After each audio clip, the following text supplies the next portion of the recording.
with some donuts. I'm all for that. I wish you wouldn't have left. Let's see if we get some free ones out of it. Cut that profit margin a little bit more. No, probably the Fit Brad Durham.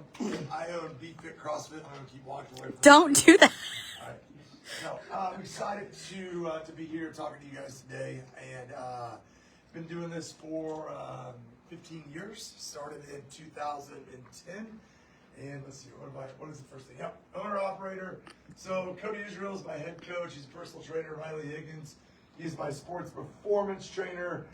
Gina Puckett, she's my office manager. Really, she's the babysitter of all of us. She keeps us all in line and tells us what to do and what not to do. And then other coaches, Ember, John, and Matt. So basically, when we started Be Fit in 2010, I had two other partners then. We were all coaches at Central. We all taught at Central together. And if you've heard this story before, I'm sorry. But I'm going to tell it again real quick.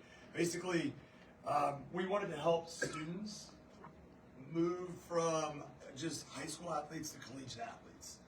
San Joe has so much talent, and so much of that talent either A, moves south to Kansas City because their parents see the bigger, the bigger opportunity for their kids, or B, San Joe talent just fizzles out by the time they're sophomores normally.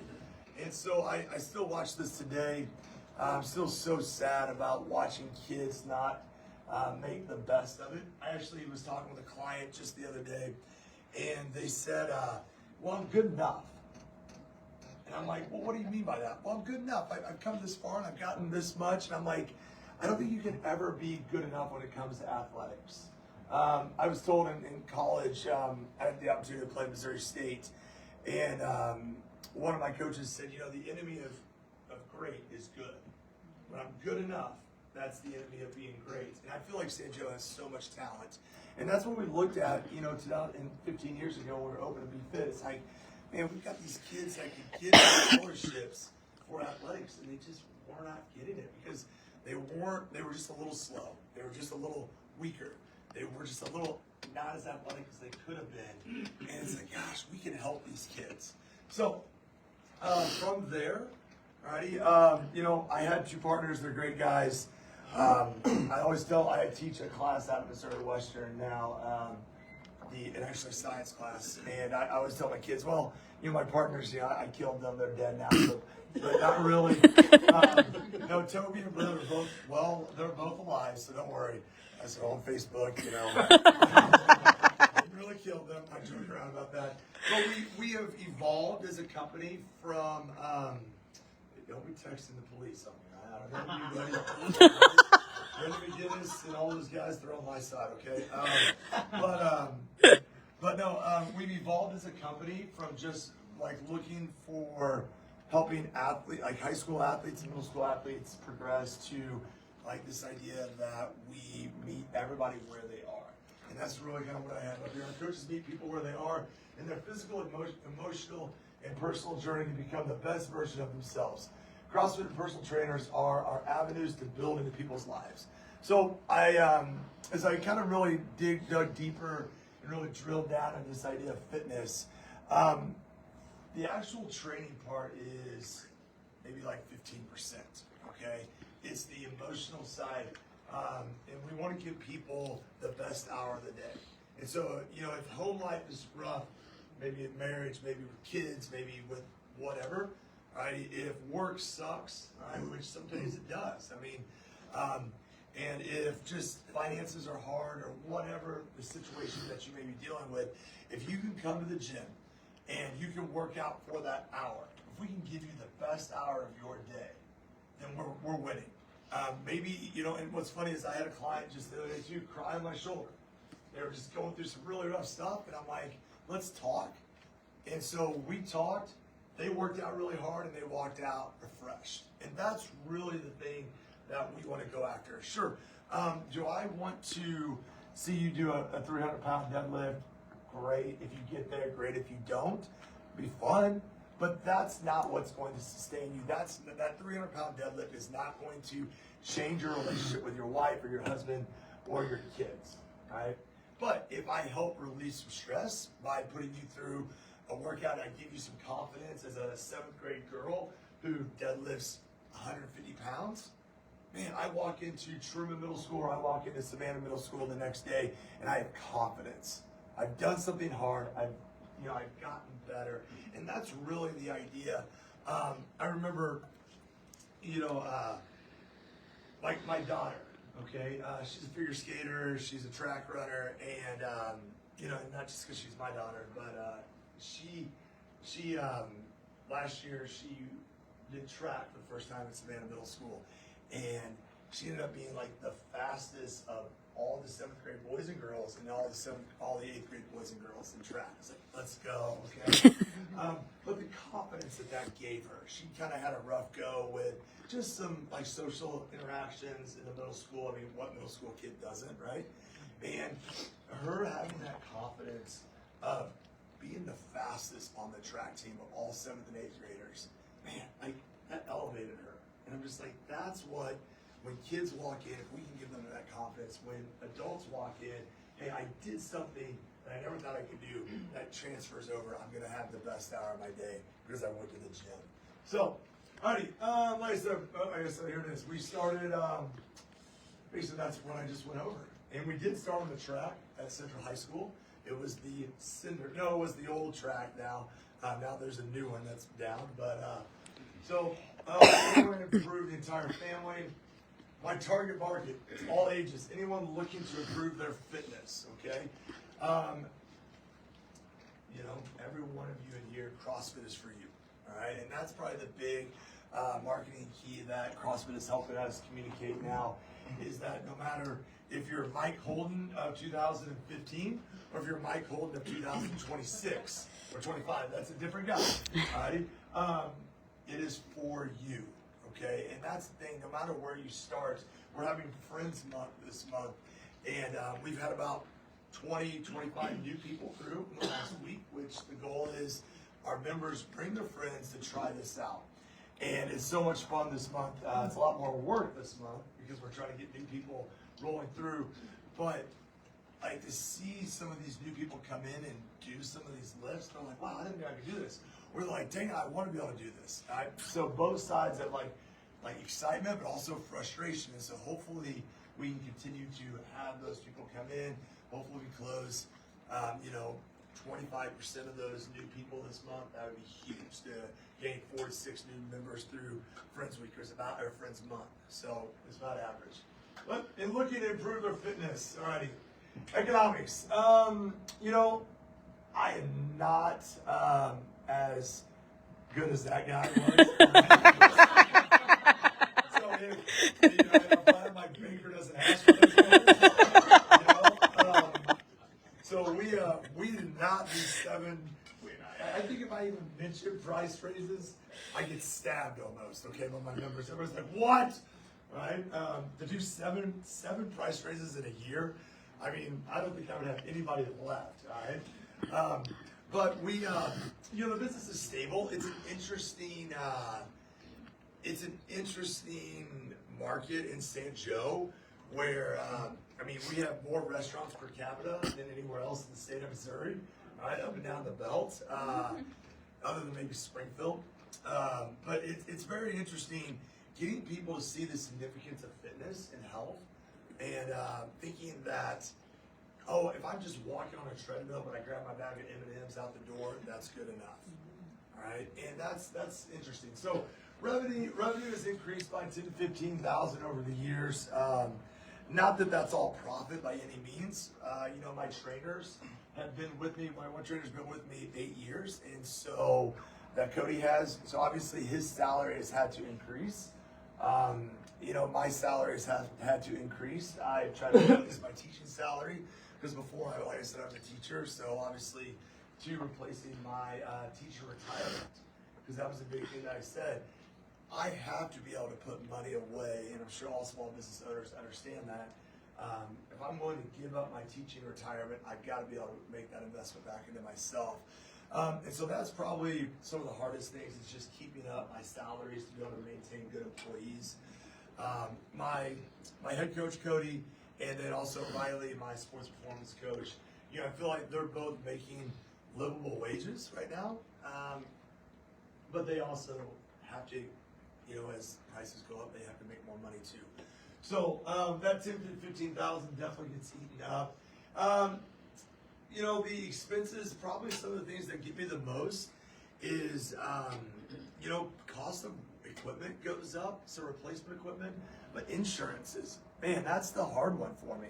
Insurances go up a lot in the fitness world, and man, I'm tired of paying flood insurance for a building that if it floods, it's okay. You turn the fans on, it's fine, but FEMA likes to take my money every year for that. But yeah, insurances are hard. Just living wages are hard. My supplies are pretty minimal. I don't buy boxes or cups. I mean, we don't have a ton of supplies other than Gator just buying drinks to sell. So probably the biggest thing in the economic side is the constant battle to show customers the value in our service to justify price increases. That's the hardest thing. Because we do charge anywhere from $80 to $120 a month. And I never want to take away from our customer in the sense of saying, well, if you look at it like this is 10 coffees a month. All right, coffee anymore is about $7 to $10. And I never want to lay it out that way because I don't want them to feel degraded. But I'm like, you go to eat dinner at one restaurant, you're going to spend the same as you would spend in a month at the gym. I mean, I can't go to eat out with my family of 5 at really anything more than Chipotle, alrighty, and spend less than 60, 70 bucks. So if I'm spending 70 to, when I have 3 kids that all love to eat a lot, right? I mean, come on, everybody likes to eat a little. All right, but I spend 60 bucks, and that's almost half of what 1 month costs for my member. So it's just like, guys, if you want to be able to continue to have this place, we have to have. Here goes one of my members. Go wow. Okay, sorry. But I think that's the biggest thing is helping our members understand that we have to raise prices, and you spend more than that if you just go out for one night during the month. All right, if you go out and get dinner, a few drinks, you're going to spend at least $100. So showing that value is kind of thing we're constantly trying to do. All right, what you are doing now? Rethinking my process for the next 5 years. I really thought at this point I would be at a different place. I thought I'd be working less, and I would have trainers running more of my business, and I would be more of just like a figurehead. And that hasn't happened. And so that's been probably frustrating as a small business owner. Trying to kind of like zoom back as my kids were getting older. I didn't start a small business to live there my whole life, and that's probably been something I'm really trying to examine of how does this look for my family in the next 5 years? Because I'm going to have a freshman at Savannah High School, I'm going to have a 6th grader at Savannah Middle School, and I'm going to have a 2nd grader at John Glenn. My wife cannot get them all there in the morning or pick them up in the afternoons by herself. And she comes home, she works a part-time job for our church at Wellspring. But it's just navigating this course of, hey, the number one priority is my family. And I didn't start this business to live at the business. I started this business to have some financial freedom. That's kind of a navigation that I'm going through right now for myself. Constantly trying to recreate myself in other coaches. Wow, that's hard. And that's probably one of the lessons I'm learning right now is our members expect a high level of coaching, and they expect the coach to be able to communicate effectively, and that's what they want, and they pay good money for it, and they should have that. And so trying to develop staff to the level of myself or my head coach or even Riley as our sports coach, it's really hard. And so if you only have a coach coaching 3 to 5 hours a week, whereas I've coached for 15 years, so it's a big drop off. and not in a bad way, but they just don't know as much. So if I were to bring John Anderson in, and I'm like, John, I want you to train me to be an insurance agent, but I only got 3 to 5 hours a week for you to teach me. How long would it take me to become an insurance agent? Yeah, not happening. Not happening. And so, and that's the hard thing, and that's where you kind of get into that side of revenue. I don't have enough money to pay this person to get up to speed to be a, this high level trainer. Right? And so there's this balance of like, well, man, I'm asking them, and I'm almost putting them in a bad situation. I'm asking somebody who's only coaching 3 to 5 hours a week to perform at the same level as me or my head coach, Cody. Like, he kind of got in when, he kind of interned in and he was the one to make some sacrifices, and same with Riley, to get to this level, but it's taken 8 years. And so that's hard. Yeah. Alrighty, so we're working on creating a coaches training program. That's been an ever-going thing. So yeah, lastly, we will never have another location. Did that, it failed twice. So lost a lot of money. That's when I bought out my last partner, and I said he's dead. So, but no, we had a location in Maryville, we had a location in Smithville, and I didn't get my degree in business, but I paid for my degree in business buying out of those 2 locations. So, yeah, all right. Training people to become experts in the field, motivation for chasing excellence from employees. Just that constant battle of like, we want to perform as high as possible. We want to chase excellence.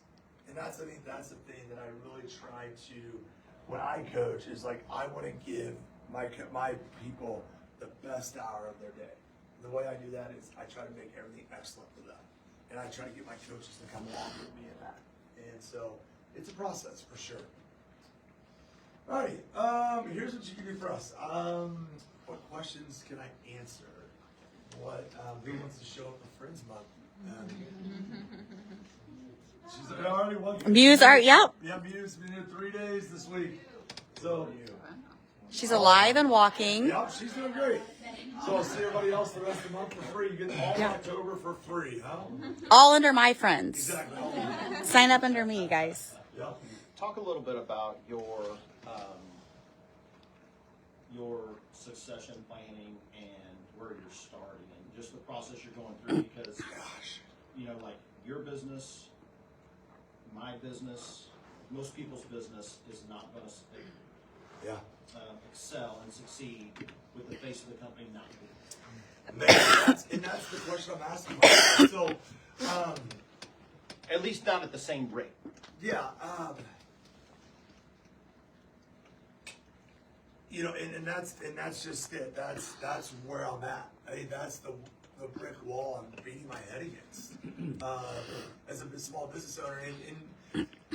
In the CrossFit world, there's a lot of guys who've been around for like 12 years, 15 years. I mean, I've been an affiliate now 13 years of CrossFit, and that's a whole different, way better can of worms than what is it called? Whatever you're a franchise. Affiliation is way better. But a lot of guys are asking that question: is how do I bring somebody along to either buy this or take this over for me?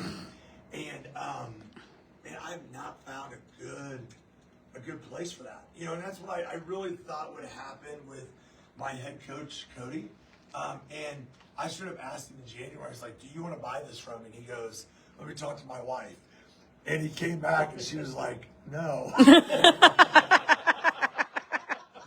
like, okay. So I do have a banker that's willing to loan if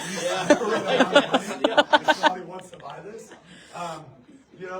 So just see Mike Holden at HB or Trish Blakely at Equity. So, but no, it's one of those things like, John, I don't know.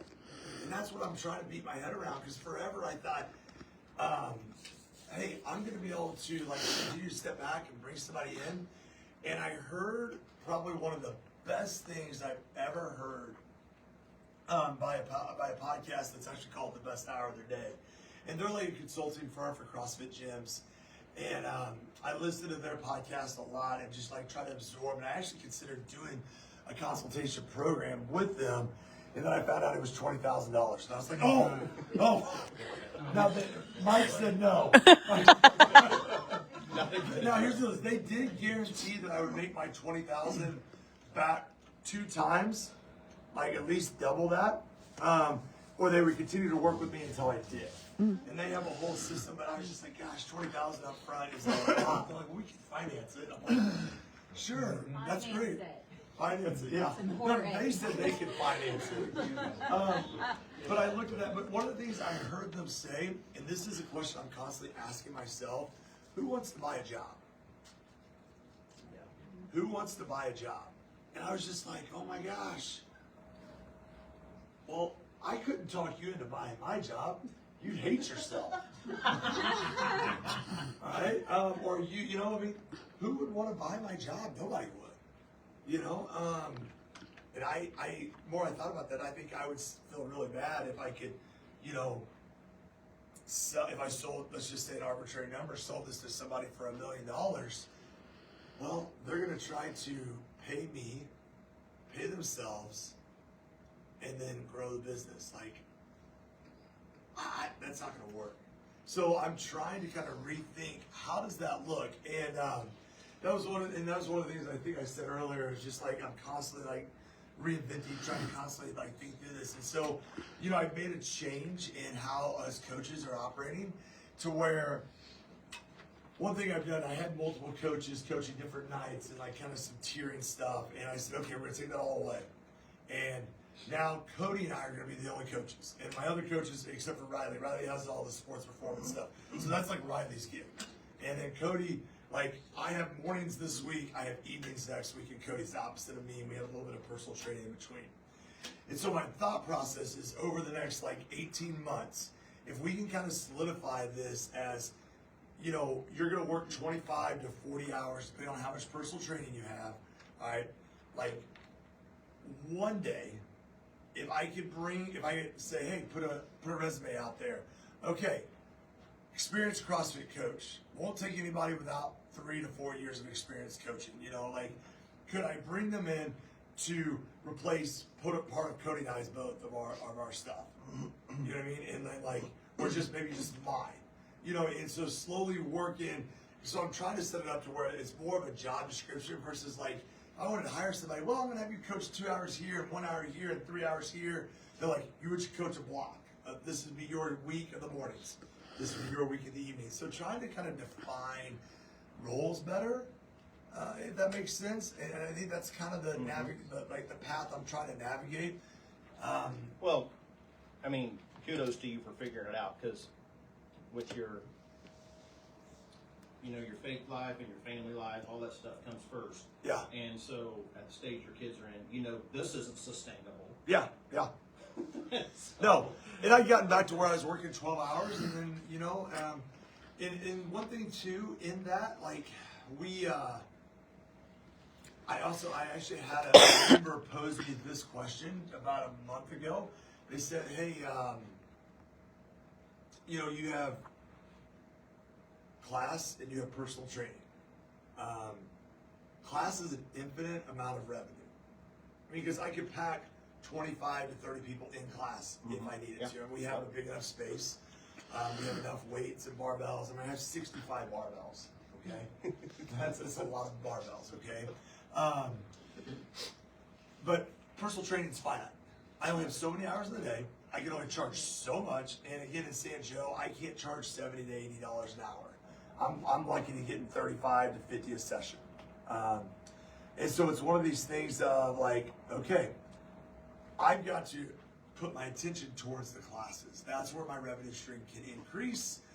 My personal training side, which I've been doing more and more of, Cody and I both have, we're pulling back on that, and we're redirecting it all to the classes. And I feel like that's where we can, versus having somebody else coach those classes, I've taken that coach, like Matt is taking over 2 clients for me. He's actually working the same amount of hours that he was coaching classes, but he's on a one-on-one basis, and it's a lot easier to coach one person really well versus coaching 20 really well. And so hopefully that coach can give that one person the best hour of their day. why I'm giving these 20 people the best out of their day. Oh my God. Yeah. You want to buy it? Not today. Okay, I'll talk to you tomorrow.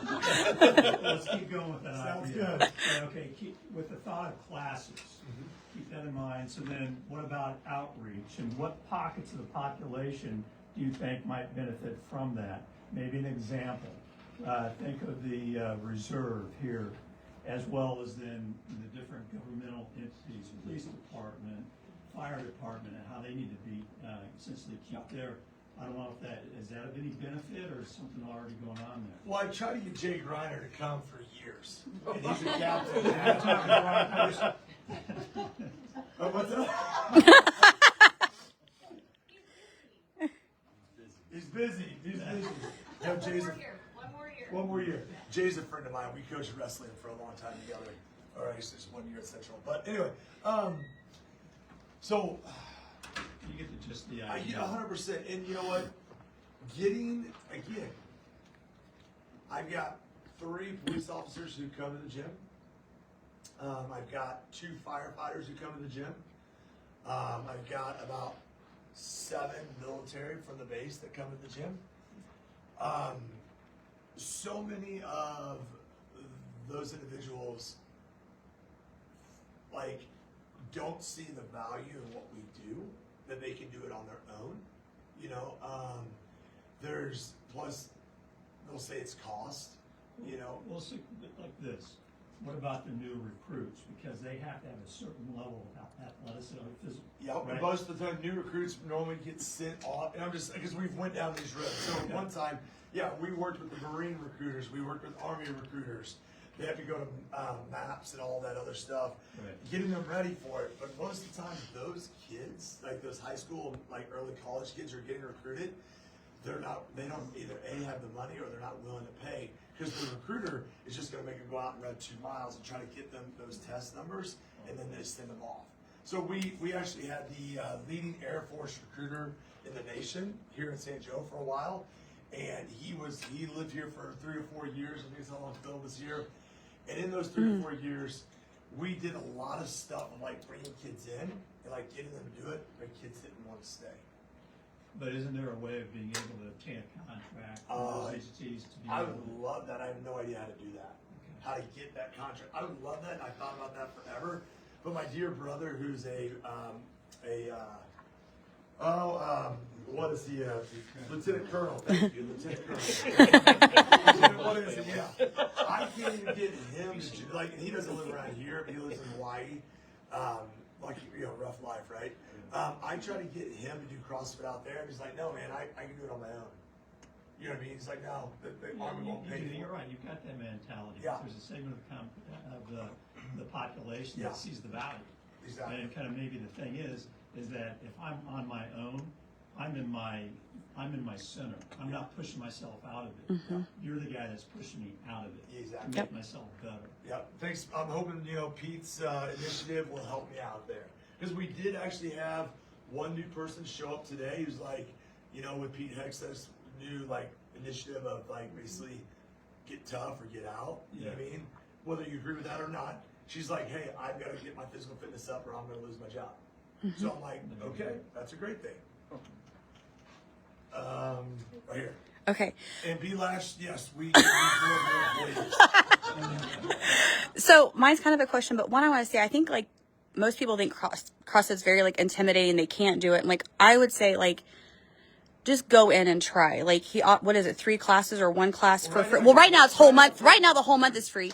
But like there's a modification for everything. So there is something that everyone can do. Like if you have a shoulder problem, like he can show you what else to do without doing it. So like what do you say like to those people that have issues with mobility or they don't think they can do it or, you know, they start off with no bar and they're like, oh, am I really getting anything out of this? I would say that, I mean, if you guys would see the knee surgeries that I've had in my life, you'd be like, how do I run?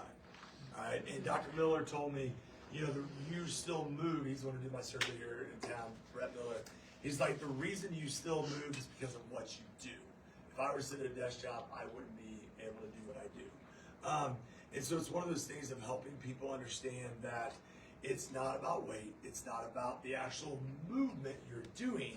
Right? It's about showing up and moving. Like whether you're doing a ring row or whether you're doing a pull-up, whatever progression is going to fit them into the stimulus that we're trying to attack that day. Right? And what I mean by stimulus is like what heart rate zone we're trying to get you to, how we're trying to get you to train there. That is the thing that is more important than anything. Is like reaching the stimuluses of the day versus doing the most weight or doing the highest skill movement. And unfortunately, and I think this is part of like going back to your question, people don't want to, they want to be the best, but they walk in and see something that's really hard and they kind of shy away from it. It's like, oh, I'm not going to do that. That's too hard. And that's I see that a lot. You know, they're like, well, I don't want to spend the time that it takes to learn how to do a snatch or a clean and jerk. I just want it now. I want to be like them. Real quick, yeah. Well, I was like, well, on that, do you have like the classes? Do you have like, this is a beginner class? So we used to do that, but we'd have nobody show up for that class. Oh. So we used to do that, like, okay, hey, this time is slotted for beginners, and nobody show up. So that's part of the coach's job right now. So if you came in, what's your name? Elizabeth. I'll give you the rest of the month for free. Elizabeth, so if you came in today, each movement that I do, I'm gonna be coaching you through progressions. So everybody as the group, like today, one of our movements is wall walks. Basically, you start on the ground, you walk up, right? Touch your feet are up in the air, you're facing the wall, you're 10 inches from the wall, and you come back down, right? So I started, let's say the entire room is doing that movement. We all start at the very base level so that everybody feels part of the community. I'm not like, oh, hey, you guys are all good at this, you guys go do this, and you guys do this, and you're going to be the only one by yourself. No. Everybody starts at the base level so no one feels left behind. And then if you can progress, okay, hey, here's the next progression. If you can't, I want you to stay here and keep working on that. And so there's this like progression of trying to help every athlete where they are. And so I can see you, and I can see them, and I can see the next level. So we really do try to make it so that anybody can walk into any class and not feel left behind. I feel a collaboration coming on. Also, what's the oldest member? How old's Ellen? Ellen's, is she 79 or 80? I think she's older. Yeah. Yeah. Yeah. You need to put that on social media just to explain that on social media that it's for beginners and just say exactly on social media what you just said. Yeah. And featuring different people. Yeah. Yeah. Like old, young, super fit, Oh, we- super like. Yeah. I Yeah. have not beginner. explained that piece, but we I definitely think you feature. definitely need to. Gotcha. I don't know who was. I got you. I had one up there. I think we got like one more question. I'm kind of curious, what different revenue streams do you have with your business, and have you brainstormed having income in other ways? Because I imagine membership is the majority of it. Yeah. But are there other ways in which you make money, and have you brainstormed? So we brainstorm, man. We tried a million different things over the years. Class membership is the number one source, and then personal training, and then we've tried to sell supplements that didn't work so well. We do have like 5 or 6 different kind of drinks that we sell. Throne Sport Coffee, we're cheaper than anywhere else in town. Patrick Coffee. So if you'd like a Throne Coffee, come down and see me. We're $3.50. Casey's is $4. Just saying. And they have protein in it. Okay. But like we try to do, we try to do like yoga. We try to do Pilates. We try to have those other types of things, and they just fall flat. Trying to get the person to be committed who's going to be teaching them, and then also like trying to sell a punch card or something like that on top of it. It's just hard. People are like, well, why isn't this part of my membership? Well, because we have to pay that person. And I do from a business, from a bigger aerial picture, I have like 2 tenants in my building because I own my building. So like I do have revenue coming in from them, a physical therapist and a massage therapist, but I only get rent. I don't get percentages, which I want them to be successful. Oh, Aaron, you have. hold. I'm sorry. Just time for one more. Okay. So, obviously, I go, Yeah. but how big a part of your faith that you use this as, because I believe that you use this as a ministry too,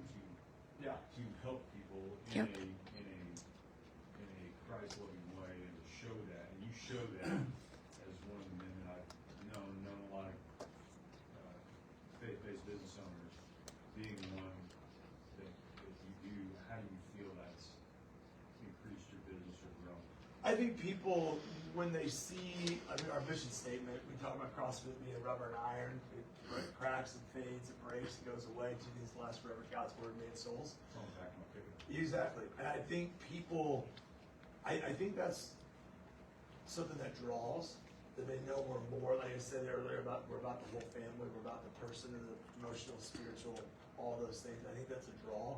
I think that's also what holds.